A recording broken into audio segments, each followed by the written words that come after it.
All right, welcome back to Wake Up America. It is 7:40 here on the East Coast, and it's Black Friday. Time for the question of the day. The answer to this one might surprise you. In what profession is Black Friday the busiest day of the year? Now, you would think, obviously, it's got to be retail, right? After all, it is Black Friday. But the answer, actually, or at least one answer to this question, is plumbers, who receive 50% more calls on this very lucrative day. And the reason is because people tend to put too much food in the sink or the garbage disposal after their holiday meal. Apparently, this is what plumbers are telling us, that they get so busy today because everybody destroys their kitchen on Thanksgiving, attempting to cook a bunch of food that they probably don't do the rest of the year. And there you have it.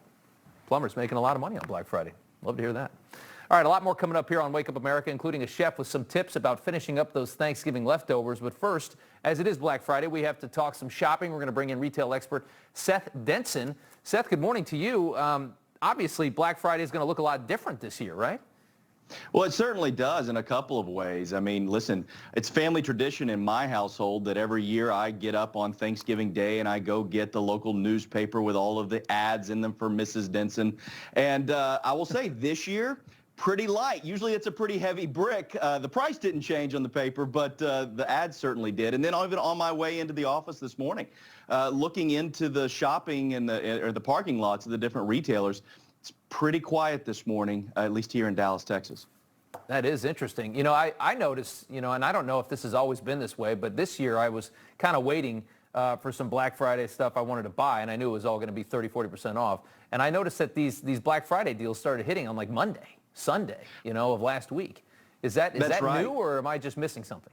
No, I certainly think that's a new thing that we're seeing in 2020. It'll be interesting to see if that's a trend going forward. But for many of these retailers, there were two things I think that they had in mind as they started pushing out deals early on. First of all, it was to soften the blow of what they thought might be a softer Black Friday or Cyber Monday and start getting retailers to them sooner. It's kind of first in, try to get people there. The other thing is, to use a phrase we hear a lot, is flattening the curve.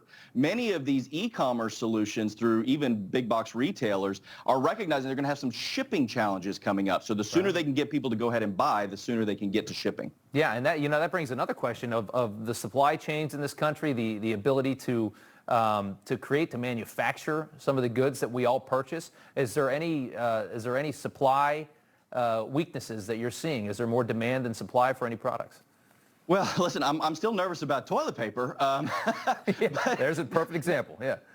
Beyond that, though, no, not really. I mean, listen, every year it seems that there's always that toy or that thing that there's less available than people want it. Things like gaming systems, Xboxes, PlayStations. I've got two daughters at home. We're making sure that there's not some doll that they want that's not available. But by and large, we're not seeing a shortness on the supply chain for most goods and services. Okay. All right. Fair enough. Seth Denson, thanks so much for getting up on Black Friday and talking to us. Good to see you. Thanks, Rob. Good to see you. All right.